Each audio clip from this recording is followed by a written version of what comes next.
ராஜாக்கள் 17ஆம் அதிகாரத்தில் 8வது வசனத்தை எடுத்து வாசிக்கலாம். நல்ல சத்தமாக ஒருத்தர் வாசிங்க. 17:8. 1 ராஜாக்கள் 17:8.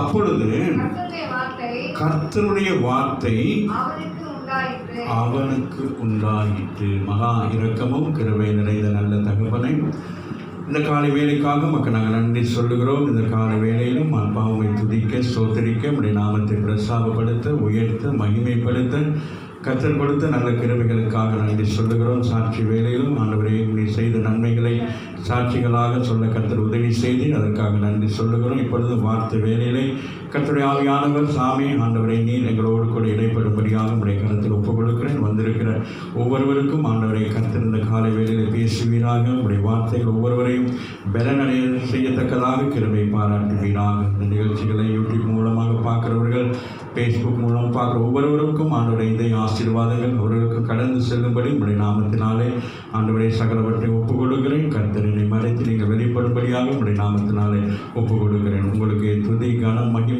அவற்றையும் ஏற்றுக்கிறோம். ஆண்டவராகிய இயேசுவின் நாமத்தினாலே ஜெபிக்கிறோம் எங்கள் நல்ல பிதாவே. ஆமேன் ஆமேன். இங்கே இன்றைக்கு நாங்கள் பார்க்குறோம் கர்த்தருடைய என்னவா வார்த்தை. ஒரு ஆமீன் சொல்லுங்கள். கர்த்தருடைய வார்த்தை என்ன செய்யுமா? இன்றைக்கி சங்கீத பகுதியிலையும் நாங்கள் பார்த்தோம். கர்த்தருடைய வார்த்தையை பாடல் பகுதியிலையும் பார்த்தோம். ஆமீன். அப்போ இங்கே பார்க்குறோம். இந்த சம்பவம் உங்கள் எல்லாருக்கும் தெரியும். 17ஆம் அதிகாரத்தில் 1 ராஜாக்கள் 17ஆம் அதிகாரத்தில் அங்கே தான் முதல் அங்கே எலியா அறிமுகமாகிறார். அதுவும் பயங்கரமான ஒரு சூழ்நிலையிலே அங்கே அறிமுகமாகிறார். ஒரு பயங்கரமான ஒரு காரியத்தை செய்கிறார். என்னன்னு கேட்டால், அந்த ஆகாப் ராஜாவுடைய காலத்திலே ஆமீன் இஸ்ரவேல் தேசத்துக்களே அவர்கள் விக்கிரக ஆராதனை கொண்டு வந்தபடினாலே தேவனுடைய கோபம் வந்து தேசத்தின் மேல் காணப்பட்டபடினாலே எலியாவை அனுப்பி ஆண்டவர் சொல்லுகிறார், ஆமீன் நான் குறிப்பிட்ட காலங்கள் வரைக்கும் மழை வரக்கூடாது என்று சொல்லி, அதுபோல சொன்ன வார்த்தையின்படியே மழை வராமலே போய்விடுகிறது. அதுக்கு பிறகு எலியாவை ஆண்டவர் என்ன செய்கிறார்? ஒரு இடத்துல முதலாவது ஒரு இடத்துல கொண்டு போய் பாதுகாப்பாக வைக்கிறார், கேடித்துங்கிற ஒரு இடத்துல. 2வது அந்த இடத்துல இருந்து ஆண்டவர் கொண்டு போகிறார் ஒரு இடத்துக்கு. நாங்கள் அதை குறித்து நாங்கள் பார்ப்போம். அதுக்கு தான் இன்றைக்கு அதில் நமக்கு கற்றுக்கொள்ள வேண்டியது, நாங்கள் பெற்றுக்கொள்ள வேண்டிய ஆசீர்வாதங்களை நாங்கள் கற்றுக்கொண்டு பெற்றுக்கொண்டு இந்த இடத்தை விட்டு நாம் கடந்து சொல்கிறோம். வாசிங்க. அப்பொழுது கர்த்தருடைய வார்த்தை அவனுக்கு உண்டாயிற்று. கர்த்தருடைய வார்த்தை என்ன செய்கிறது? உண்டாகிறது. எலியாங்கிற தீர்க்கதரிசியை குறித்து நாங்கள் பார்க்கிற பொழுது ஒரு பயங்கரமான ஒரு தீர்க்கதரிசி. ஆமீன். வந்து வேதத்தில் பார்க்குற தீர்க்கதரிசிகளே பயங்கரமான தீர்க்கதரிசின்னு சொன்னால் யார்? எலியா தான். ஆமீன். அக்கினிகளை இறக்குனவர். ஆமீன்.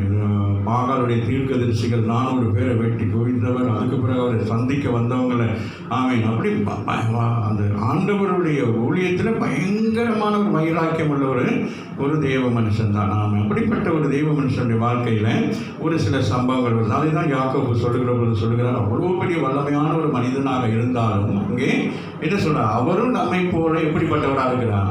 பாடு உள்ளவர்கள். ராமீன் சொல்லுங்க. ஊழியக்காரங்க எப்படிப்பட்டவங்களாக இருக்கிறாங்க?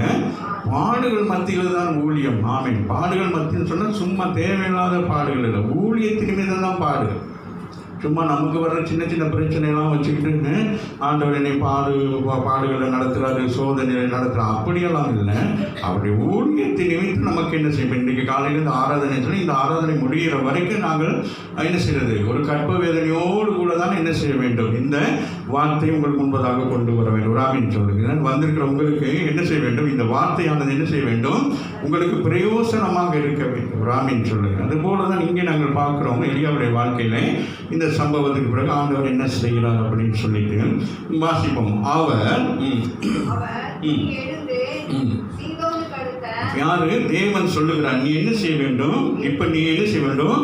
முதலாவது நீ என்ன செய்ய வேண்டும்? எழுந்து பிராமின் சொல்லுங்க. எழும்பல் பிராமின் சொல்லுங்க. பிரச்சனை இருந்துச்சு சொன்னால் அங்கேயே இருக்கக்கூடாது. அங்கே கேடியாத்திர ஒரு பிரச்சனை வந்துருச்சு. அவன் என்ன நடந்துச்சு? அங்கே காகங்கள் வந்து சாப்பாடு கொடுத்துச்சு, அவனுக்கு தண்ணீர் எல்லாம் இருந்துச்சு. இப்போ என்ன நடந்துட்டு? அந்த இடத்துல தண்ணீர் வற்றி போயிட்டு இப்போ காகங்களும் வராது. இப்போ அடுத்து என்ன செய்ய வேண்டும்? நீ எழும்பி போக வேண்டும். ராமின்னு சொல்லுங்க. ஆமாம், எல்லாம் அங்கேயே உட்காந்துக்கிட்டு எதிர்பார்த்து கொண்டு இல்லை. ஆண்டவர் நம்மை நடத்துகிற விதம் அப்படி தான் இருக்கும். அப்போ முதல்ல அவருடைய எப்படி நடத்துகிறான்? ஒரு சாதாரண இடத்துல அவனை கொண்டு போய் பாதுகாப்பாக வைக்கிறான். ஆமீன். அதான் அந்த வசனம் சொல்லிட்டு ஆசையாக இருக்கும். அந்த வசனத்தை வாசிப்போம். 3 வருஷம் மகள், நீ இவ்விடத்தை விட்டு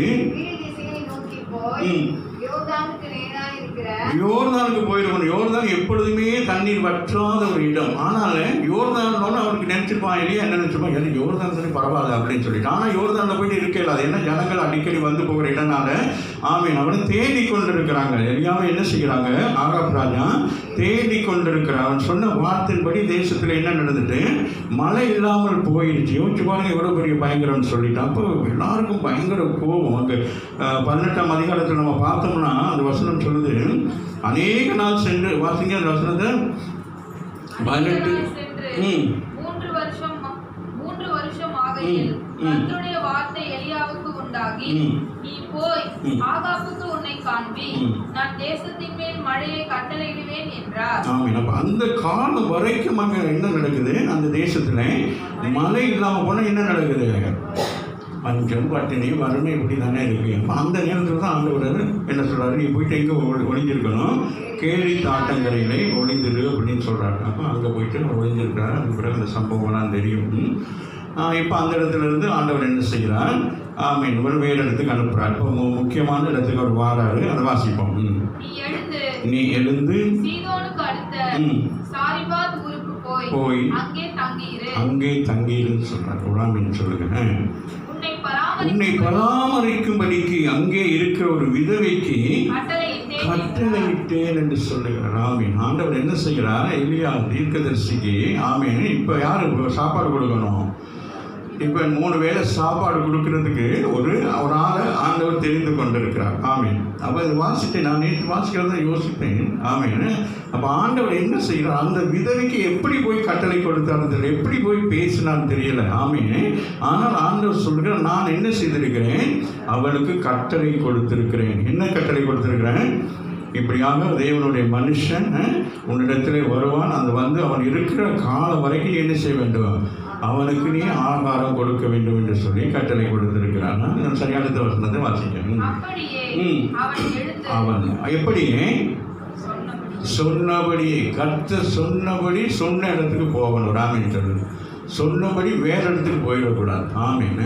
சொன்னபடி நம்ம என்ன செய்யக்கூடாது, அவர் எதை சொல்லுகிறோம் அதுதான் மிக முக்கியம். அந்த சின்ன சின்ன காரியங்களை தான் கர்த்தருடைய பிள்ளைகள் வேதத்தில் முழு அதிகாரங்களை வாசித்தாலும் அதில் என்னென்ன சின்ன சின்ன காரியங்கள் தான் நமக்கு என்ன இருக்கணும், நமக்கு அது மூளையில் செயல்பட வேண்டும். பாருங்க அங்கே என்ன சொல்லப்படுது, அப்படியே அவன் எழுந்து அந்த பட்டணத்தின் ஒளிமுக வாசலுக்கு அவன் வந்தபோது அங்கே ஒரு விதவை விறகு பொறுக்கிக் கொண்டு இருந்தாள். ஒரு விதவை விறகு பொறுக்கிட்டு இருக்கிறாங்க, யாருன்னே தெரியாது. அவன் அவளை பார்த்து கூப்பிட்டு, நான் குடிக்கிறதுக்கு கொஞ்சம் தண்ணீர் ஒரு பாத்திரத்தில் எனக்கு கொண்டு வா என்றான். ஆண்டவர் சொல்லல, இந்த விதை தான் இப்போ அந்த நம்ம இதுலாம் சவுளை குறித்தெல்லாம் பார்க்குற நேரம் சாமிவேல் ஆண்டவர் சொல்லுவார், நான் முன் குடித்த சவுல் தான் இவர் அப்படின்னு சொல்லி அறிமுகப்படுது. இங்கே அறிமுகமெல்லாம் இல்லை, இவங்க தற்சமையாக கேட்குறாரு. என்னது கேட்குறாரு, அந்த விதையை பார்த்து கேட்குறாரு, எனக்கு கொஞ்சம் தண்ணி தாங்க அப்படின்னு சொல்லி கேட்டுட்டு அடுத்து கொண்டு வர அவள் போகிற போது அவன் அவளை நோக்கி கூப்பிட்டு, கொஞ்சம் அப்பமும் உன் கையிலே எனக்கு கொண்டு வா என்றான். ரெண்டாவது என்ன சொல்லிட்டாரு, அப்பவும் கொண்டு வர சொல்லிட்டாரு. ஆமீன். வாசிங்க. மூணாவது, அதற்கு அவள் பானையில என்ன இல்லையா, மாவு கொஞ்சம் மாவு தான் இருக்கு, நல்லா கவனித்துக் கொள்ளுங்க. ஆமீன். பானையில ஒருபடி மாவும் கலயத்தில் கொஞ்சம் எண்ணெயும் அல்லாமல் என்னிடத்தில் ஒன்றுமே இல்லை. இல்லையா யோசிச்சிருப்பாங்க, என்ன ஆண்டவர் அனுப்புனேனும் மாறி போச்சா, என்ன ஆண்டவர் தானே அனுப்புனாரே அப்படின்னு சொல்லிட்டு நல்லா கவனித்துக் கொள்ளுங்கள். ஆமீன். ஆண்டவர் 2 காரியத்தை செய்கிறார். ஆமீன். ஒன்று, அந்த தேவ ஊழியக்காரனை போஷிக்க விரும்புகிறார். ஆமீன் சொல்லி அதான் இயேசு சொல்லுகிற பொழுது, அந்த தேசத்தில் அநேக விதவைகள் இருந்த பொழுது ஏன் இந்த ஸ்திரீ ஆண்டவர் தெரிந்து கொண்டார் அப்படின்னு சொல்லிட்டு, அப்போ தேவன் தெரிந்து கொள்வதற்கு ஒரு பெரிய ஒரு நோக்கம் இருக்கிறது. ஏன்னு கேட்டால் ஆகாப் என்கிற ராஜா அவன் திருமணம் முடித்திருக்கிற அந்த ஸ்திரீயானவளும் ஆமீன் இந்த ஸ்திரீ இருக்கிற இடமும் கிட்டத்தட்ட ஒரே இடம்தான். இப்போ அந்த ஸ்திரீ நிமித்தம் இஸ்ரவேல் நிமித்தம் இஸ்ரவேல் தேசத்துக்கு என்ன உண்டாயிட்டு, சாபம் உண்டாகிட்டு. ஆமீன். அதே நேரத்தில் அங்கே வசிக்கிற ஒரு ஸ்திரீயுடைய வீட்டை கர்த்தர் என்ன செய்ய விரும்புகிறார், ஆசீர்வதிக்க மிக முக்கியமான ஒரு காரியம். தேவன் சில காரியங்களை செய்கிற பொழுது அது அதிசயமாகவும் அது ஒரு வித்தியாசமாக இருக்கும். அதுபோல இங்கே நாங்கள் பார்க்கிறோம், அந்த பானையில கொஞ்ச நாள் ஒண்ணுமே இல்லைன்னு சொல்றத வாசி முடிப்போமா? என்னிடத்தில் ஒரு அடையும் இல்லை என்று உம்முடைய தேவனாகிய கர்த்தருடைய ஜீவனை கொண்டு சொல்லுகிறேன். சொல்றேன், உம்முடைய தேவன் அப்படின்னு சொன்னா இவங்க யாரு? புரட்சியாதியாக இருக்கிறாங்க. நல்லா கவனித்துக் கொள்ளணும். ஆண்டவர் பாருங்க எப்படி செய்கிறான்னு சொல்லிட்டு. ஏன்னா அவன் அந்த ஸ்திரீ பிள்ளைங்க ஸ்திரீ அதனை அவன் கொண்டுட்டு வந்து அது தன்னுடைய கடவுளை கொண்டு வந்து இங்கே வச்சுச்சு. அப்போ இங்கே இந்த ஸ்திரீ சொல்கிறான், நல்லா அழகாக சொல்கிறாங்க. என்ன சொல்கிறான்? தேவனாகிய கர்த்தருடைய ஜீவனை கொண்டு சொல்கிறேன், இதோ நானும் என் குமாரனும் சாப்பிட்டு செத்து போக அதை எனக்கு அவனுக்கும் ஆயத்தப்படுத்துகிறதற்கு 2 விறகு பொறுக்குகிறேன் என்றார். சொல்றார். இந்த சம்பவத்தை நான் பார்க்கிற நேரம் யோசிச்சு பாருங்க. அந்த ஸ்திரீயானவர் முன்பின் தெரியாத ஒரு மனுஷன். அவருடைய ஜீவனை கொண்டு சொல்லுகிறேன், இதோ நானும் என் குமாரனும் சாப்பிட்டு செத்து போக அதை எனக்கும் அவனுக்கும் ஆயத்தப்படுத்துகிறதுக்கு 2 விறகு பொறுக்குகிறேன் என்றார். ஆண்டவர் அனுப்பின இடம் எப்படிப்பட்ட இடமா இருக்கிறது? அவங்க சொல்றாங்க, என்கிட்ட இருக்குது கொஞ்சம் தான், அதை சாப்பிட்டு நாங்கள் என்ன செய்ய போறோம்? நாங்களே சாக போறோம். இல்லையா? இப்போ நீங்க என்ன செய்ய போறீங்கிற கேள்வி புரியுது. அவர் ஆமின்னு சொல்லுங்க. நம்முடைய வாழ்க்கையில் சில நேரங்களில் அப்போ பாருங்க, ஒரு நெருக்கமான ஒரு பாதையில் ஆமீன் அங்கே அவர் நினைத்தபடி இல்லை, எலியாவுக்கு நினைத்தபடி அல்ல. எலியா என்ன நினைச்சிருப்பாரு இருக்கும்? சரி, நம்ம இங்கே போனோம், அங்கே ஒரு வீட்டுக்கு தானே அனுப்புகிறாரு, அந்த வீட்டில் எப்படியும் பாருங்க. அப்போ உலகம் முழுவதும் அந்த நாட்களில் இஸ்ரவேல் முழுவதும் எப்படி இருக்கிறது? மரணத்தை சந்திக்கும்படியான ஒரு நிலையில் இருக்கிறது. ஆமீன் சொல்லுங்க. அப்படி அந்த மரணத்தை சந்திக்கும்படியான ஒரு நிலையை ஆமீன் அங்கே ஏற்படுத்தி அப்படிப்பட்ட ஒரு மரண வீட்டுக்கு நேரம் எலியாவை கொண்டு போய் அனுப்பி அந்த வீட்டுக்கு கர்த்தர் ஜீவனை உண்டாக்குகிறார். கரங்களை தட்டி தேவனை அதுதான் இந்த இடத்துல நாங்கள் பார்க்கலாம். அவர் தொடர செத்து போகும் சொல்லிட்டு அப்படின்னா பாருங்க, உலகம் அங்கே இஸ்ரவேல் முழுவதும் சுற்றி இருக்கிற நாடுகள் எல்லாமே எப்படி இருக்கு? பஞ்சத்தினால் தவித்து கொண்டு இருக்கிறாங்க. சாப்பாடு இல்லை, எல்லாம் பயங்கரமாக இருக்கு. ஆடு மாடுகள் எல்லாம் செத்து போய்கிட்டு கொண்டு இருக்கும். அப்படிப்பட்ட சூழ்நிலையில பாருங்கள் ஆண்டவன் என்ன செய்கிறார் என்று சொல்லி இந்த கால வேளையிலே ஆமீன் இந்த வார்த்தையை கேட்கிற நமக்கு கர்த்தர் ஒரு பலனாக இருக்கிறார். ஆமீன் சொல்லுங்க. இல்லை என்கிற நேரத்தில் கர்த்தர் என்ன செய்வார்? அவர் என்ன செய்கிறார்? தன்னுடைய பிள்ளைகளை அவர் போஷிக்கிறவராக இருக்கிறார். வாசிகள் மத்தேயு 10ஆம் அதிகாரத்தில் 41, 42, 43 வாசிங்க.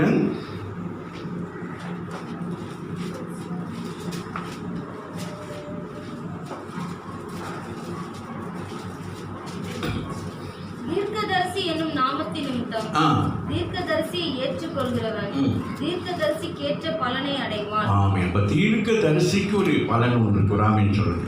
அப்ப தேவனுடைய ஊழியக்காரர்களுக்கு என்ன இருக்கிறது? ஒரு பலனை கர்த்தர் வைத்திருக்கிறார். ஆமென். ஊழியக்காரர்கள் எங்க போனாலும் ஆண்டவர் என்ன செய்வான்? அவர்களை கர்த்தர் போஷிக்கிறவராக இருக்கிறார். ஆமென் சொல்லுங்க. வசந்தவாசி மகள் தீர்க்கதரிசி என்னும் நாமத்தின் நிமித்தம் தீர்க்கதரிசியை ஏற்றுக்கொள்கிறவன் தீர்க்கதரிசிக்கேற்ற பலனை அடைவான். நீதிமான் என்னும் நாமத்தின் ரெண்டாவது பாருங்க. முதலாவது தீர்க்கதரிசி, ரெண்டாவது யாரை சொல்றாரு? நீதிமான். அப்ப யார் நீதிமான்? யார் நீதிமான்? சொல்லுங்களேன், யாரு? எப்பொழுதும் கர்த்தருடைய வசனத்தை இரவும் பகலும் தியானித்துக் கொண்டிருக்கிறேன். நீங்க யாரு? நீதிமான். ஒரு ஆமீன் சொல்லுங்க. அப்படின்னா பாருங்க, ஆவிக்குரிய பிள்ளைகளாக நீங்கள் உண்மை பேசுகிறவர்களாக இருக்கிறீங்க, உண்மையான காரியத்தை செய்வீர்கள். அப்படிப்பட்ட உங்களுக்கு ஆண்டவர் என்ன செய்கிறார்? நீங்கள் போகிற இடங்களில் உங்களுக்கு ஆண்டவர் என்ன செய்கிறார்? உங்களை பராமரிக்கிறார். ஆமீன் சொல்லுங்க. ஊழியக்காரனை மாத்திரம் அல்ல, அதே வேளையில் ஆமே கர்த்தருடைய பிள்ளைகளாகி உங்களையும் நீங்களும் சில வீடுகளுக்கு போகிற பொழுது கர்த்தர் என்ன செய்கிறார்? அவர் நாமத்தினாலே வருகிறபடினால் உங்களை என்ன செய்கிறார்? கனப்படுத்துகிறார். வாசி மகள் நீதிமானே, நீதிமான் என்னும் நாமத்தின் நிமித்தம் நீதிமானை ஏற்றுக்கொள்கிறவன் நீதிமானுக்கேற்ற பலனை அடைவான். அப்ப பாருங்க ஒருவருக்கொருவர் ஊழியக்காரரை எப்படி சந்திக்கிற நேரம் அந்த ஆசீர்வாதம் அவங்களுக்கு வருதோ, அந்த பலன் வருகிறதோ, அதுபோல ஒரு விசுவாசி தன் வீட்டுக்கு அழைக்கிற பொழுது, அவர்களுக்கு பணிவிடை செய்கிற பொழுது, அவர்களுடைய தேவைகளை சந்திக்கிற பொழுது கர்த்தர் என்ன செய்கிறார்? அவர்களை கர்த்தர் ஆசீர்வதிக்கிறார். ஆமென் சொல்லுங்க. இப்போ பாருங்க இவ்வளவு பெரிய ஒரு இது என்று சொல்லுவேன். அடுத்து என்ன சொல்லுது? சீசன் என்னும் நாமத்தின் நிமித்தம் இந்த சிறியரில் ஒருவனுக்கு ஒரு கலசம் தண்ணீர் தண்ணீர் மாத்திரம் குடிக்க கொடுக்கிறவனும் தன் பலனை அடையாமர் போகான் என்று. ஆமென். நம்ம பாருங்க, தீர்க்கதரிசிக்கு ஆசீர்வாதம், அதுபோல நீதிமானாகி உங்களுக்கு ஒரு ஆசீர்வாதம், அதுபோல கர்த்தருடைய சீசர்கள் ஆமென் ஊழியம் செய்கிறவங்க அவங்களும் அவருடைய நாமத்தினால நீங்கள் வேதத்தை எடுத்துக்கொண்டு ஒரு வீட்டுக்கு போகிற நேரம் நிச்சயமாக அந்த வீட்டில் என்ன செய்வாங்க, உங்களுக்கு ஒரு கலசம், அந்த ஒரு கலசம் தண்ணீர் வந்து எப்படிப்பட்டதாக இருக்கிறது, ஒரு பெரிய ஒரு ஆசீர்வாதமாக இருக்கிறாமின்னு சொல்லுங்கள். நீங்கள் ஒரு கலசம் தண்ணீர் வந்து நீங்கள் ஊழியக்காரர்களுக்கு கொடுக்கிற பொழுது கர்த்தர் என்ன செய்யலாம், அதை உங்களுக்கு பெரிதான ஒரு ஆசீர்வாதமாய் கொண்டு வருகிறார் ராமின்னு சொல்லுங்கள். அதுபோல் வாங்க எலியாவின் காரியத்துக்குள்ளே நாங்கள் வருவோம். 1 ராஜாக்கள் 17ஆம் அதிகாரத்துக்குள்ள வாங்க. 13வது வசனத்தை வாசிங்க. அப்பொழுது எலியா அவரை பார்த்து பயப்படாதே என்று சொல்லுங்க ராமின்னு சொல்லுங்க. இந்த கால வேளையில் வந்திருக்கிற உங்களை பார்த்து ஆண்டவர் சொல்லுகிறார், ஆமீன். குறைவுள்ள சூழ்நிலையில் இருக்கிறீங்களே, இந்த உண்மையோட சாப்பாட்டுக்கு இல்லை, இந்த கொரோனா பீரியட்ல, இந்த லாக்டவுன் பீரியட்ல நீங்க நினைச்சிட்டு இருப்பீங்க ஒரு வேளை நாளைக்கு என்ன செய்யலாம் என்று சொல்லி ராமின்னு சொல்லுங்க. நாளை குறித்து நீங்கள் என்ன செய்யக்கூடாது, கவலைப்படக்கூடாது உராமின்னு சொல்லுங்க. ஆகவே அங்கே எலியா மூலம் ஆண்டவர் சொல்கிற வார்த்தை என்ன சொல்லுகிறாரு, பயப்படாதே உராமின்னு சொல்லுங்க. பயத்தோடு திகளோடு வந்திருக்கீங்களா அந்த காலை வேளையில், எதாச்சும் குறித்து ஆண்டவர் என்ன சொல்கிறாரு, பயப்படாத, விட்டுருங்க. நீங்கள் பயந்துட்டு இருந்தாப்புல அது நடக்காமல், அது பயப்படுறதுனால ஒன்றுமே இல்லை. அதனால செய்யுங்க. அழகா சொல்கிறார், அவரை பார்த்து சொல்கிறார், நீ என்ன செய்யலாத, பயப்படாதே, நீ போய் உன் வார்த்தையின்படி, நீ என்ன வார்த்தை சொன்னீங்க, உன் வார்த்தையின்படி ஆயத்தப்படுத்து, ஆனாலும் முதல் அதிலே எனக்கு ஒரு சிறிய அடையை பண்ணி என்னிடத்தில் கொண்டு வா.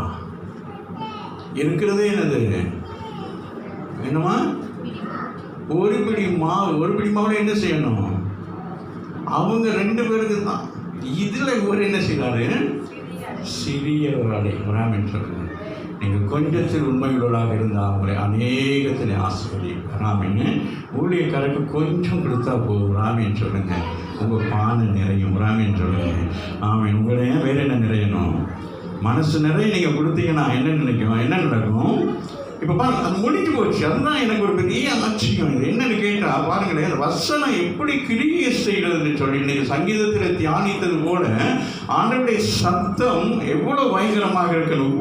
ஒன்றுமே இல்லாத பானைக்குள்ளே என்ன நடக்கிறது, அங்கே என்ன உண்டாகிறது, மாவு உண்டாகுது. கரங்களை தட்டி தேவனை மகிமைப்படுத்துகிறாங்க.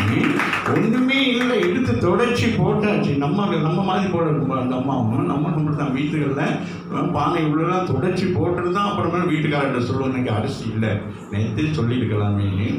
அதான் நான் அடிக்கடி சொல்லுவேன். எங்களை அம்மா என்ன செய்வாங்கன்னு கேட்டால், இப்படி சமைக்கிறதுக்கு அரிசின்னு எடுக்கிற நேரம் ஒரு கை அரிசி எடுத்து அப்படியே போட்டு வைப்பாங்க. அதுவே ஒரு நேரத்தில் என்ன ஆகும், அது நான் யாருக்கோ கூட கொடுக்கலாம், நம்மளுக்கே இல்லாட்டி கூட சரி பயன்படுத்திக்கலாம். அதே நேரம் இல்லாமல் வருகிறவங்களுக்கும் ஒருபடி அரிசி அப்படியே சேர்த்து வச்சு பாருங்கள், நீங்கள் ஆசீர்வாதமாக இருப்பீங்க ராமின்னு சொல்லுங்கள். எல்லாத்துக்கும் நம்ம மேலே நோக்கிக்கிட்டு இருக்கக்கூடாது, சில காரியத்தை நம்ம ஞானமாக செய்ய வேண்டும். ஆமீன். அப்போ இங்கே வாசிக்கிறோம், வாசிமகள், பயப்படாத, நீ போய் உன் வார்த்தையின்படியே ஆயத்தப்படுத்து, ஆனாலும் முதல் அதிலே ஒரு சிறிய அடையை பண்ணி இடத்தில் கொண்டு வா, பின்பு உனக்கும் உன் குமாரனுக்கும் பண்ணலாம். அப்ப பாருங்க, அந்த நேரத்தில் அந்த அம்மாவோட இருதயத்தை தான் பார்க்கணும். என்னன்னு பார்க்கணும், என்னடா இந்த மனுஷன் பார்க்கவே பயமா இருக்குங்க, ஆளை பார்க்கறதுக்கு பிடிக்கும். இதில் வேற என்னது சட்டம் பேசுகிறாரு சொல்வீங்களா இல்லையா. நானே உங்கள் வீட்டில் ஏதாச்சும் இல்லாத நேரத்தில் அவ தெரியும் தானே, இருக்கிற நேரம் வாங்கையா உட்காரங்கய்யா வாழைப்பழம் சாப்பிட்டீங்கன்னு சொல்லுவீங்க. இல்லாத நேரம் உங்கள் முகமெல்லாம் எப்படி இருக்கும், இவங்க வந்திருக்கிற என்னத்தை கொடுக்க போகிறோம் அப்படின்னு சொல்லி, இப்போ தான் பிள்ளைக்கு தான் கொஞ்சம் தான் பால் வச்சுருக்கிறேன். இப்போ இவர் ஒரு டீ போட்டு கொடுத்தா பிள்ளைக்கு என்ன செய்ய முடியாது, ஒன்றும் செய்ய முடியாது, கிளம்ப மாட்டாரா, ஐயா டெப்டிட் போகணும்னு சொல்ல முடியாது, டெப்டாக காணிக்க கொடுக்கணும், இப்படியெல்லாம் யோசிக்கிற மாதிரிக்கு அந்த அம்மா என்ன செய்யலை, ஒன்றும் யோசிக்கிறவராமின்னு சொல்லுங்க. காரணம் கர்த்தர் கட்டளையிட்டு இருக்கிறார் ராமின்னு சொல்லுங்க. ஆமீன். ஆமீன். வாசிங்க மகள், முடிக்கலாம். தேசத்தின் மேல் மழையை கட்டளையிடும் நாள் மட்டும் பானையின் மா செலவழிந்து போவதும் இல்லை, கலசத்தின் எண்ணெய் குறைந்து போவதும் இல்லை என்று இஸ்ரவேலின் தேவனாகிய கர்த்தர் சொல்லுகிறார் என்றார். இதெல்லாம் சொல்லிட்டு அதுக்கு பிறகு சொல்றாரு, உனக்கு ஒரு நற்செய்தி இந்த கால வேளையிலே உங்களுக்கு இல்லை என்று சொல்லி பயந்து கொண்டிருக்கிற வாழ்க்கையிலே ஆமென், பயந்து கொண்டிருக்கிற உங்களை பார்த்து ஆண்டவர் சொல்கிறார், கர்த்தர் தேசத்தின் மேல் மலையை கட்டளையிடும் நாள் மட்டும். ஆமென். அப்போ உலகத்தில் இருக்கிறவங்களுக்கு உபத்திரம் வரும், உலகத்தில் உள்ளவங்களுக்கு பிரச்சனை வரும், உலகத்தில் உள்ளவங்களுக்கு நெருக்கம் வரும், உலகத்தில் இருக்கிறவங்களுக்கு எல்லா விதமான போராட்டங்கள் வரும். ஆனால் கர்த்தரையே நோக்கி பார்க்கிற பிள்ளைகளும் கர்த்தருடைய கட்டளையின்படி கீழ்ப்படிந்து செய்கிற பொழுதும், ஊழியக்காரனுடைய வார்த்தைக்கு கீழ்ப்படிந்து செய்கிற பொழுதும் கர்த்தர் என்ன செய்கிறாராம்? அந்த வசனம் பாருங்க எவ்வளவு அழகா இருக்கு. கர்த்தர் தேசத்தின் மேல மழையே. ஆமென். அப்ப எலியாவிடத்தில் சொல்லியிருக்கிறார், எத்தனை வருஷத்துக்கு மழை வராது? 3 வருஷத்துக்கு மழை வராது. 3.5 வருஷம் கிட்டத்தட்ட மழை வராது. ஆனால் என்ன நடக்கும்? வருஷம் பாருங்க, நாள் மட்டும் ஆமென். வானில ஒண்ணுமே இல்லை, ஆனா வார்த்தை எப்படி வருது? செலவழியா வராமின்னு சொல்லுங்க. புரியுதா? வானில என்னென்ன மாவட்டம் எடுத்துட்டாங்களே, இப்போ எடுத்துட்டாங்களோ எடுக்க போகிறாங்களோ கொஞ்சம் தான் இருக்கு. ஆனால் இப்போ என்ன நடக்குது சொல்கிறாங்க, 3.5 வருஷத்துக்கு கர்த்தர் என்ன சொல்லுகிறார்? ஆமென். என்னது? உனக்கு குறைவுபடாது. கரங்களை தட்டி தேவனை மேம்படுத்துங்க. 5 வருஷத்துக்கு கொரோனா வந்தாலும் நீங்கள் அதை கண்டு பயப்படக்கூடாது. உங்களுடைய பானையில் ஆண்டவர் என்ன செய்வார்? ஆமென். கலசத்தில் என்ன செய்வார்? அதை நிரப்பிக்கொண்டே இருப்பார். ஆமென். ஆனால் நீங்கள் என்ன செய்ய வேண்டும்? கீழ்ப்படிய வேண்டும். ஆமென் சொல்லுங்க. அவனுடைய கட்டளைக்கு கீழ்ப்படிய வேண்டும். ஊழியக்காரனுடைய வார்த்தைக்கு கீழ்ப்படிய வேண்டும். அந்த ஸ்திரியானவர் என்ன செய்கிறார்? அவருடைய வார்த்தைப்படியே இந்த காரியத்தை செய்கிறார். அதுதான் அந்த வசனம் மிக அருமையான வசனம். வாசிங்களே, என்னையும் குறைந்து வாசி மகள்.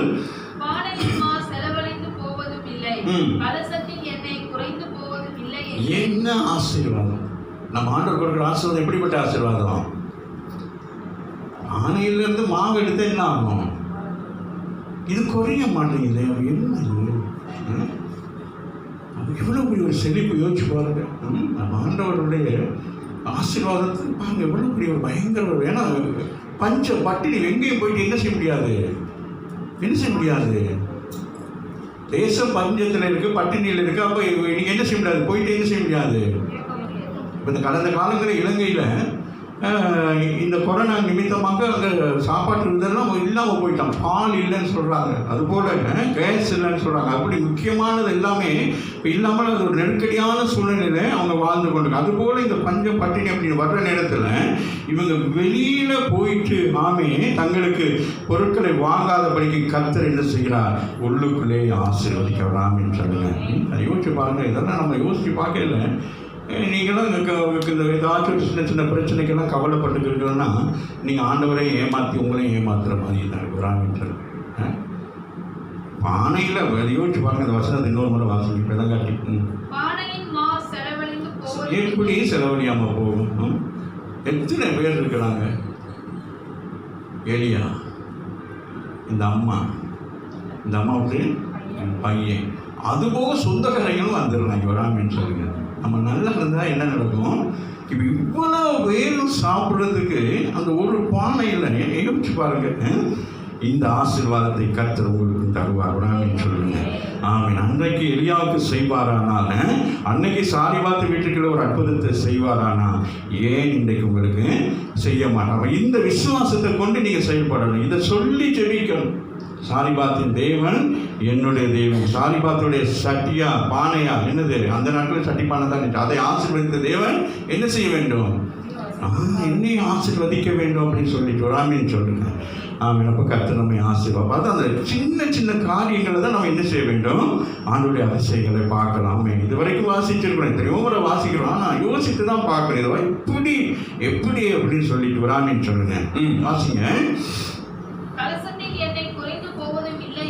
ரெண்டுமே அவர் என்ன குறைஞ்சி போய் எது இல்லைன்னு சொன்னாலோ அது இனிமே உங்கள் வீட்டில் இல்லைன்னு சொல்லாதபடி கர்த்தர் ஆசீர்வாதம்னு சொல்லுங்க. எது அவர் சொன்ன முதல் என்னன்னு சொன்னாங்க? ரெண்டுமே என்ன இருக்கு? கொஞ்சம் தான் இருக்கு. அவர் சொல்ற பானையில் ஒருபடி மாவும் கொஞ்சம் எண்ணெய் தான் இருக்கு அப்படின்னு சொல்லி. இப்போ என்ன நடக்குது? அந்த கொஞ்சம் எண்ணெய் என்ன ஆயிட்டு? நிறைவாயிட்டு. ராமின்னு சொல்லுங்க. அந்த கொஞ்சம் மாவு என்ன ஆயிட்டு? ஏன்? அந்த தேவ மனுஷனுக்கு ஒரு சின்ன அடை ராமின், ஒரு பசிக்கு ஆகாரத்தை கொடுத்தபடினாலே ராமின்னு சொல்லுங்க. கர்த்தர் இவ்வளோ பெரிய ஒரு ஊழியக்காரனை நீங்கள் நினைக்கக்கூடாது, சும்மா பேக்கை விட்டு திரிகிறாங்கன்னு சொல்லிட்டு அவங்களோட கர்த்தர் நித்தமும் நடத்தி கொண்டிருக்காரு. சில ஊழியக்காரர்களை குறித்து கூட நான் காலையில தியானிக்கிற யோசித்து சிலர் வந்து விசுவாசத்தில் ஓடுறேன்னு கூடி அங்கே ஓடி திரிகிறாங்களே அல்ல, விசுவாசத்தில் என்ன செய்யணும், இதை நோக்கி பார்க்க வேண்டும். ராமின்னு சொல்லுங்க, இதை நோக்கி பார்க்குற பொழுது கர்த்தர் என்ன செய்வான், நம்மை அதே போல ஆசீர்வதிக்கிறவராக இருக்கிறார். ராமின்னு சொல்லுங்க, வாசிங்க மகள். அவள் போய் எலியாவின் சொற்படி செய்தாள். யார் சொற்படி? எலியா என்ன சொல்லியிருக்காரு? என்ன சொல்லியிருக்காரு எலியா? என்ன சொல்லியிருக்காரு? சின்ன அடைய ஒன்று செஞ்சு கொடுக்குறாமின்னு சொல்லுங்க. ஆமீன். என்ன செய்யணும்? பெருசா ஒன்று செய்யாதீங்க. ஊழியக்காரருக்கு நீங்க பெருசா ஒன்று செய்யாதீங்க. லிட்டில் பிட், கொஞ்சம். ஆமீன். என்ன செய்ய வேண்டும்? கொஞ்சம் நீங்க உண்மையா இருங்க ஆண்டவருக்கு. ஊழியக்காரனுக்கு என்ன செய்றீங்க? அந்த கொஞ்சம் காரியத்துல தான் அதை சொல்றாரு. ஏன்னா ஊழியக்காரர்களை யார் போஷிக்க வேண்டும்? யாரு? கர்த்தர் தான் போஷிப்பார். யாரை கொண்டு போஷிப்பாரு? கர்த்தருடைய பிள்ளைகளை கொண்டு தான் போஷிப்பார். அப்ப நீங்களும் ஆசீர்வாதமா இருப்பீங்க. ஆமீன். இப்ப நான் உங்க வீட்டுக்கு வந்தா ராமின்னு சொல்லுங்க, உங்க வீட்டுல என்ன இருக்கும்? பானை எப்படி இருக்கும்? நிறைவா இருக்கும். எண்ணெய் நிறைவாக இருக்கும். ராமின்னு சொல்லுங்க. பல வருஷங்களுக்கு முன்பதாக நான் ஒரு மீட்டிங்காக நான் போயிருந்தேன் மயிலாடுதுறைக்கு. அப்போ அந்த மீட்டிங்கெல்லாம் முடிஞ்சதுக்கு பிறகு நான் எப்பொழுதுமே அந்த பாசனை கூப்பிட்டு போவாங்க சில இடங்களுக்கெல்லாம், வாங்க போய் பார்த்துட்டு வரும் அப்படின்னு சொல்லி என்ன சொல்கிறது, சைட் சீன் பார்க்க போவோம்.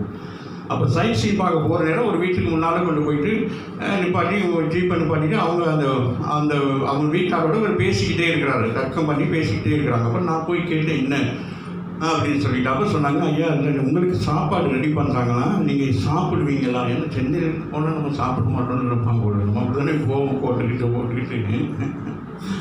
அப்போ நான் சொன்னேன், நீங்கள் சமைச்சு வைங்க, நான் வாரேன் அப்படின்னு சொல்லி. நான் பல முறை உங்களுக்கு சொல்லியிருக்கிறேன், இன்றைக்கு நான் உங்களுக்கு அதை சொல்லுகிறேன். நம்ம சரி நாங்கள் போயிட்டு அந்த சிஎன் பால் உடைய அந்த இடமெல்லாம் போய் பார்த்துட்டு அப்படின்னு பல இடங்களெல்லாம் பார்த்துட்டு சரியாக சாப்பாடு நேரத்துக்கு வந்துட்டு, அப்புறம் சரியாக அப்படி வந்து ஒரு இடத்து உள்ளுக்கு போனால் சமைச்சிருக்கு வீடு இல்லை. ஒரு 4 தூண் மாதிரி அந்த 4 இது கம்பு போட்டு மேலே கொஞ்சம் போட்ட அப்புறம் சரி ஒன்று வாழலையில் மீன் பொரிச்சு, மீன் கறி, சூப்பு. அப்போ நான் சாப்பிட்டுக்கிட்டே அப்படி பார்த்தேன், எல்லாம் பார்த்துக்கிட்டு இருக்கேன். டக்குன்னு பார்த்தா ஒரு மகள் ஒன்று நம்ம கோமதிக்கு, அவரும் 10th நம்ம படிக்கிறா போல இருக்கு. அப்போ வந்தோடனே வந்து நின்றுக்கிட்டே இருக்கிறாங்க. அந்த பிள்ளைங்க பார்த்தோன்னே எனக்கு பயங்கரமாக இருக்குது, நான் அந்த பிள்ளை வந்து நிற்குது அப்படின்னு சொல்லிட்டு யோசித்தேன். இன்னும் அந்த ஒரு வாலிப மகள். இப்போ நாங்கள் போகிற வரைக்கும் அந்த பிள்ளை என்ன செய்ய முடியாது, அந்த ஸ்கூல் ட்ரெஸ் மாற்றிடலாம், இடம் இல்லை, சும்மா ஒரு இது இருக்கு. அப்போ அந்த குடும்பம் சகோதரர் இருக்கிறாங்க, அம்மா இருக்கா. அப்போ இப்போ எப்படி இந்த பிள்ளோட சூழ்நிலைன்னு சொல்லி அந்த பிள்ளைக்காக நான் ரொம்ப கவலைப்பட்டுட்டேன். என்ன நான் அப்படி நடக்குது, என்ன ஆண்டவரே எப்படி சொல்லி. அப்புறம் சரி அப்படி சொல்லிட்டு அதுக்கு பிறகு சாப்பிட்டு திருப்தியாக அப்புறம் ஜெபம் பண்ணிட்டு வந்துட்டோம். ஒரு 6 மாதம் இருக்கும். ஆமீனே. அந்த இடத்துல ஒரு பெரிய ஒரு அழகான வீட்டை கர்த்தர் கட்டி கொடுத்தார். ஆமீன். அப்போ அந்த மாசனை வர சொன்னாங்க, நீங்கள் தான் டெடிகேட் பண்ண சொல்லி. நான் அதெல்லாம் வரல, நீங்கள் அதுக்கு பிறகு அங்கே கூட்டம் நடத்த நான் போயிட்டு முதலாவது நான் பார்த்தேன், அந்த வாலிப மகளுக்கு தனி அறை இருக்கா அப்படின்னு சொல்லி. ஆமீன்னு சொல்லி. அப்போ எனக்கு ரொம்ப சந்தோஷமா இருக்கு. காரணம் அப்போ நாங்கள் ஏதோ ஒரு விஷயமா நாங்கள் அங்கே போகிறோம். ஆனால் ஆண்டவர் என்ன நினைக்கிறார், அந்த குடும்பத்தை ஆசீர்வதிக்க விரும்புகிறார். ஆமீன் சொல்லுங்க. இந்த சாரிபாத் விதவிட்டு என்ன நீதி காணப்பட்டதோ தெரியவில்லை. ஆனால் ஆண்டவர் என்ன செய்கிறார், அவருடைய நீதியை பார்த்து, ஆமீன், ஒருவேளை அவளுக்கு விதவையாகவே திருமணம் முடிக்காமல் விதவையாகவே தன் வாழ்க்கை முழுவதும் அந்த பிள்ளையை வைத்து பராமரித்து கொண்டிருந்த அந்த நீதி நிமித்தமாக கர்த்தர் ஒரு வேலை நிமித்தம் அவளை என்ன செய்திருக்கான், ஆண்டவர் அவளுக்கு ஒரு ஆதரவை கொடுத்திருக்கிறார். ஆமீன் சொல்லுங்க. அதுதான் நான் நினைக்கிறேன், அப்படிப்பட்ட ஒரு ஆதரவை அங்கே ஆண்டவர் கொடுத்திருக்கிறார். ஆமீன் சொல்லுங்க. ஆகவே இந்த இடத்துல நாங்கள் பார்க்கிறோம். ஆமீன். வாசி மகள் 15 வாசிங்க. அவள் போய் எலியாவின் சொற்படி செய்தாள். அவளோ இவனோ அவள் வீட்டாரோ அநேக நாள் சாப்பிட்டாங்க. அநேக நாட்கள். எத்தனை நாட்கள்? 3.5 வருஷம் அந்த சின்ன பானையிலிருந்து சாப்பிட்றாங்க. ஒரு ஆமீன் சொல்லுங்க. நம்ம பெரிய பானை வாங்கி வச்சுக்கிட்டு செபிக்கணும். ஒரு ஆமீன் சொல்லுங்க. ஆமீன். அந்த சின்ன பானையை தானே இருந்திருக்கும், எவ்வளோ வருஷம் தெரியல. ஆனால் அந்த வாசிகள் எவ்வளோ ஆசையாக இருக்குன்னு. அவன் போய் எலியாவின் சொற்படி செய்தது நிமித்தம் அவள் யாரு? அந்த விதவை. ஆமீன். ரெண்டாவது யாரு? இவன் யாரு? எலியா தீர்க்கதரிசியும் அந்த வீட்டில் இருக்கிறார். அப்போ அந்த எலியா தீர்க்கதரிசி 3.5 வருஷம் என்ன செய்ய வேண்டும்? சாப்பிடணும். ராமன் சொல்லுங்க. ஊழியக்காரன் சாப்பிடணும்னு சொன்னா என்ன செய்வார் ஆண்டவர்? விசுவாசியை ஆசீர்வதிப்பார். ராமன் சொல்லுங்க. இந்த கேரளா பகுதியிலெல்லாம் போனோம்னா மீட்டிங்கெல்லாம் போனால் ஆசையாக இருக்கும். அந்த வீட்டு மீட்டிங்கெல்லாம் கூப்பிடுவாங்க. அங்கே காலேஜ் மீட்டிங்கெல்லாம் நடக்கும். அப்பா சாப்பாடுன்னா சாப்பாடு அப்படின்னு அதுக்காகவே போகும். அங்கே ஒரு இடத்துல போய் தங்கி இந்த மீட்டிங் நடத்துறது. இந்த பாஸ்டர் ஈவினிங் ஆகிட்டேன், நீங்கள் என்ன வேலை செய்யணும், நான் வாரேன் அப்படின்றாங்க. எங்கே போகிறாரு அப்படின்ட்டு ஒரு நாள் நான் கேட்டேன், நாங்களும் வாரோம் அப்படின்னு. போய் பார்த்தா அப்படி மனமுகந்து என்ன செய்கிறாங்க சாப்பாடுகளை. அவள் போய் எலியாவின் சொற்படி செய்தான். அவளும் இவனும் எத்தனை பேர் வந்தாங்களோ தெரியல. ஆமே நம்ம வீட்டில் ஒன்று இருக்குன்னு தெரிஞ்சாதான் என்ன நடக்கும், எல்லாம் வந்துடுவாங்கல்ல. அந்த மாதிரி அப்போ ஒரு கூட்ட ஜனமே வந்துட்டாங்க. ஆமே பாருங்க. அப்போ ஒரு ஸ்திரீ செய்த நன்மை நிமித்தம், ஒரு ஸ்திரீ தன்னுடைய வீட்டுக்குள்ளே ஆமே தேவ மனுஷனை அழைத்தது நிமித்தம் அந்த முழு குடும்பத்தை கர்த்தர் என்ன செய்கிறார்? பராமரிக்கிறார். ஆமென் சொல்லுங்க. நீங்கள் செய்கிற ஒரு சின்ன காரியத்தின் நிமித்தம் ஆண்டவர் என்ன செய்கிறார்? முழு குடும்பத்தை என்ன செய்கிறார்? ஒரு நீதிவானி நிமித்தம் கர்த்தர் என்ன செய்கிறார்? முழு குடும்பத்தை ஆசீர்வதிக்கிறார். ஆமென் சொல்லுங்க. ஒருவேளை உன் கணவன் ரட்சிக்கப்படாத கணவனாக இருக்கலாம், உள்ள நீ இருக்கிற வீட்டில் ஒருத்தருமே ரட்சிக்கப்படாமல் இருக்கலாம். ஆனால் உன்னை கொண்டு கர்த்தர் ஆசீர்வதிக்கிறவராக இருக்கிறார். ஆமென் சொல்லுங்க. இப்போ உங்கள் கணவனோ எல்லா வருமானங்களும் அதிகமாக வரையில நீ நினைக்கணும், இந்த வருமானம் எப்படி வருதுன்னு கேட்டான், நான் நீதிமானா இருக்கிறேன். ஆமே ஆகவே என் கர்த்தர் என்ன செய்யறான்? என் புருஷனுடைய கை கிரியைகளை ஆசீர்வதிக்கிறார். அப்ப நம்ம நீதிமானா இருக்கணும். அதுதான் மிக முக்கியம். சும்மா நீதிமான்கள் ஒரு கல்ப கோட்டை போட்டுக்கிட்டு போயிட்டு பேரண்ட்ஸில் கோர்ட்டில் போய் இருக்கக்கூடாது. என்ன செய்ய வேண்டும்? நீதி சத்தியத்தின்படி நம்ம என்ன செய்யணும்? நம்ம வாழ்க்கையை நடத்த வேண்டும். ராமன் சொல்லுங்க. அப்படி நடத்துகிற பொழுது கர்த்தர் என்ன செய்வான்? இந்த சாரிபாத் விதவையை நினைத்து அருளினார். ராமன் சொல்லுங்க. அதுபோல இந்த கால வேளையில் வந்திருக்கிற உங்களையும் என்ன செய்ய போகிறான்? அதே போல கர்த்தர் ஆசீர்வதிக்கிறவராக. இந்த காலம் அப்படிப்பட்ட ஒரு காலத்தில் இருக்கிறோம். குறைபடுகிற காலமாக முழு உலகமுமே என்ன செய்யப்படுகிறது? பொருளாதாரத்தினாலே எப்படி இருக்காங்க? பொருளாதாரத்திலே எப்படி இருக்கு? தேசம்னா எப்படி இருக்கு சொல்லுங்க. பின்தங்கி போய் இருக்கிறது. இந்த கொரோனா நிமித்தமாக எவ்வளவு கஷ்டம் இந்தியாவில எவ்வளவு பயங்கரமா இருக்கு. ஆனாலும் கர்த்தர் போஷிப்பார். ராமன் சொல்லுங்க. இந்த காலை வேளையில வாசிங்க மகள். அநேக நாட்கள் சாப்பிட்டார்கள். எலியாவை கொண்டு சொன்ன வார்த்தையின்படியே பானையிலே மா செலவழித்து போகவும் இல்லை, கலசத்தின் எண்ணெய் குறைந்து போகவும் இல்லை. கரங்களை தட்டி தேவனை மகிமைப்படுத்துகிறார். இந்த காலை வேளையில் கர்த்தர் இந்த ஆசீர்வாதத்தை உங்களுக்கு நேராக கொண்டு வருகிறார். ராமன் சொல்லுங்க. முதலாவது அங்கே பார்க்கிறோம், எலியாவை என்ன செய்கிறார்? போஷிக்கும்படியாக அந்த ஸ்திரீ வீட்டுக்கு அனுப்புகிறார். அனுப்புவதற்கு முன்பதாக என்ன செய்கிறார்? அந்த ஸ்திரீடத்திலே ஆண்டவர் கட்டளை கொடுக்கிறார். ராமன் சொல்லுங்க. கட்டளையாக கொடுக்கிறார். ஊழியக்காரனை நீங்கள் என்ன செய்ய வேண்டும்? அவருக்குரிய சகல தேவைகளை நீங்கள் என்ன செய்ய வேண்டும்? சந்திக்க வேண்டும் என்று சொல்லி அவருக்கு கட்டளை கொடுக்கிறார். அந்த கட்டளையின்படியாக அவர் என்ன செய்கிறார்? அவனுக்கு அவன் என்ன செய்கிறார்? அந்த காரியத்தை செய்கிறார். ராமன் சொல்லுங்க. இந்த இடம் ஒரு பயங்கர சொன்ன வார்த்தையின்படி இந்த காலை வேளையிலே கர்த்தருடைய வார்த்தை உங்களுக்கு நேராக வருகிறது. எதை இந்த காலை வேளையிலே உங்களுக்கு ஆண்டவர் உடன்படிக்கை பண்ணுகிறாரோ அதை நீங்க என்ன செய்ய வேண்டும்? விசுவாசிக்க வேண்டும். ராமன் சொல்லுங்க. வந்திருக்கிற நீங்கள் ஆமென் என்ன செய்ய வேண்டும்? அந்த வார்த்தையை என்ன செய்ய வேண்டும்? விசுவாசிக்க வேண்டும். ராமன் சொல்லுங்க. அப்ப அந்த ஸ்திரீ சொல்லி இருக்கலாமே, பானையில் என்ன இல்லை, எப்படி இது நடக்கும் சொல்லி சத்தம் போடாதீங்க பிள்ளைகளா. ஆமே இது எப்படி நடக்கும் அப்படின்னு சொல்லி கேட்டிருக்கலாம். இல்லாட்டி ஒரு அவிசுவாசம் வந்திருக்கலாம் இல்லையா? நம்முடைய வாழ்க்கையில என்னது, சில நேரத்தில் சில காரியங்கள் உங்களுக்கு நடக்கும் சொல்லி நீங்க என்ன செய்வீங்க? நம்புவீங்களா? நமக்கு நம்பிக்கை வராது இல்லையா? அப்ப என்னது? அப்ப அவர் அந்த சூழ்நிலை எப்படி இருக்குது? நம்பத்தக்க முடியாத ஒரு சூழ்நிலை. ராமன் சொல்லுங்க. ஏன்னா அவருக்கு தெரியுது முழு தேசம் எப்படி இருக்கிறது? வறண்டு போயிருக்கிறது, பஞ்சமாக. எப்படி என்னுடைய பானையில மாத்திரம் எப்படி மாவு செலவழியாமல் இருக்கும் சொல்ல ஒரு கேள்வி இப்படி வந்திருக்குமா? வராத. ராமன் சொல்லுங்க. ஆமென். ஆனால் தேவன் எதை வேணுமானும் செய்வார். ராமன் சொல்லுங்க. அந்த ஸ்திரீ என்ன செய்தாரு? அவருக்கு கட்டளை கொடுத்தபடினால் அவள் விசுவாசித்தார். நம்முடைய வீட்டில் இருக்கிறது யாரு? தேவனுடைய மனுஷன். தேவனுடைய மனுஷனுடைய மனுஷனுடைய வாயிலிருந்து வருகிற வார்த்தைகள் அது பொய் உரையாத காரணம் அது கர்த்தருடைய வார்த்தையாக இருக்கிறது. ராமின்னு சொல்லுங்க. ஆக அந்த கர்த்தருடைய வார்த்தை என்ன செய்யுமா? அது தாமதமானாலும் அது என்ன செய்யுமா? அது நிறைவேறும் என்று சொல்லுறாங்க. இங்கே தாமதமாகவில்லை, சொன்ன உடனே என்ன நடக்குது? யோசித்து பாருங்க, இந்த சீன் எப்படி இருந்திருக்கும். யோசிச்சு பாருங்க. யோசிச்சு பார்க்குறீங்களா? வெறும் பானை இருக்கு, இப்படி பார்க்குறீங்க, பானையில் என்ன நடக்குது? அப்படியே மாவு புதுன்னு வர்றது எப்படி இருக்கும் யோசிச்சு பாருங்க. கரங்களை தட்டி தேவனை மேம்படுத்தும். நீங்களும் ட்ரை பண்ணி பாருங்கள். ஒரு வெறும் பானை வச்சுங்க. ஆமேன். ஆண்டவன் ஆமேன் நம்ம வெறும்பானையாக வைக்கவில்லை, கர்த்தர் நம்ம நிறைவுள்ளவர்களாக வைத்திருக்கிறார். ஆமேன். அல்லேலூயா. ஆனால் உங்களுடைய வாழ்க்கையில் குறைவுகள் வருகிற பொழுது இந்த சாரிபாத்தை நீங்கள் நினைக்க வேண்டும். ஆமேன் சொல்லுங்க. இந்த ஸ்திரியை குறித்து நினைக்க வேண்டும். அவளிடத்துல ஒன்றுமே இல்லாத பொழுது கர்த்தர் ஆசீர்வதித்தாலே எனக்கு இருக்கிறது இது போதும், இதை கொண்டு நான் என்ன செய்வேன்? பெரிய காப்ப நமக்கு கொஞ்சம் இருக்குன்னு சொல்லி அதை என்ன செய்யணும்? அதை என்ன செய்யணும்? இந்த தாளந்து கதையில் அதுதான் சொல்றாரு. ஒருத்தருக்கு 2 தாளம், ஒருத்தர் அங்கே. அந்த ஒருத்தர் என்ன செஞ்சுட்டான்? ஒரு தாளந்து உள்ள என்ன செஞ்சுட்டான்? போதிச்சு வச்சுட்டான். நம்ம எல்லாம் அப்படித்தான் இருக்கிறோம். இன்னைக்கு அநேக விசுவாசப்பட என்ன செய்றீங்க? ஒன்று தானே அப்படின்னு அல்ல, அந்த ஒரு தாளந்து நீங்க என்ன செய்ய வேண்டும்? பெருக செய்யணும். ராமன் சொல்லுங்க. அப்போ நம்ம என்ன செய்யணும்? டேலண்ட்டுகளை நம்ம என்ன செய்யணும்? நமக்கு ஆமேன் கொடுத்திருக்கிறார் ஆண்டவர். அப்போ அதுபோல் இங்கே நாங்கள் பார்க்குறோம். ஆமேன். அந்த வசனத்தை மாத்திரம் கடைசி வசனங்களை வாசித்து நாங்கள் முடிப்போம். அவன் கர்த்தர் எலியாவை கொண்டு சொன்ன வார்த்தையின்படி. ராமன் சொல்லுங்க.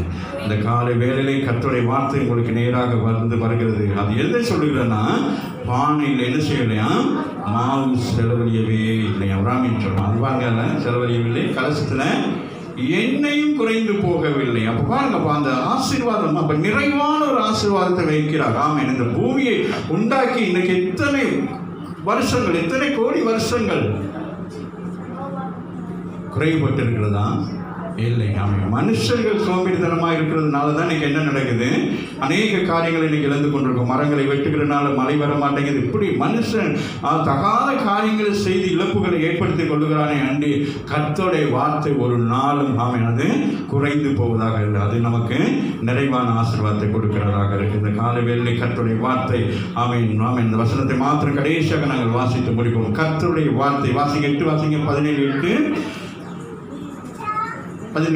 அப்பொழுது கர்த்தருடைய வார்த்தை அவனுக்குள் உண்டாகி. ராமன் சொல்லுங்க. அவனுக்குள் உண்டாகி அவர். அப்ப பாருங்க, அப்ப உண்டாக்குறது யாரு? கர்த்தர். ஆமீன். அப்ப கர்த்தர் உண்டாக்கணும்னு என்ன நடக்குது? அவன் எழுந்து அந்த இடத்துக்கு போறான். ராமன் சொல்லுங்க. அங்கே போறபடினாலே அங்கே என்ன நடக்கிறது? அவனுடைய வாழ்க்கையில கர்த்தர் அவனை போஷித்து அந்த 3.5 வருஷம் தேசத்தின் ராஜாவில் இருந்து தேசத்தின் மக்கள் அனைவரும் பட்டினியாய் பசுமையாய் கிடந்து அலைந்து கொண்டிருக்கிற பொழுது ஒரு தேவ மனுஷனை தாங்கின அந்த ஸ்திரீயுடைய குடும்பம் மாத்திரம் ஆசீர்வாதமாக இருந்தது. ராமன் சொல்லுங்க. ஆகவே இந்த உலகத்தில் என்னதான் உபத்திரவங்கள் வேதனைகள் வந்தாலும் இயேசு சொல்லுகிறது போல உலகத்தில் உபத்திரவம் உண்டு, ஆனாலும் நீங்கள் என்ன செய்ய வேண்டும்?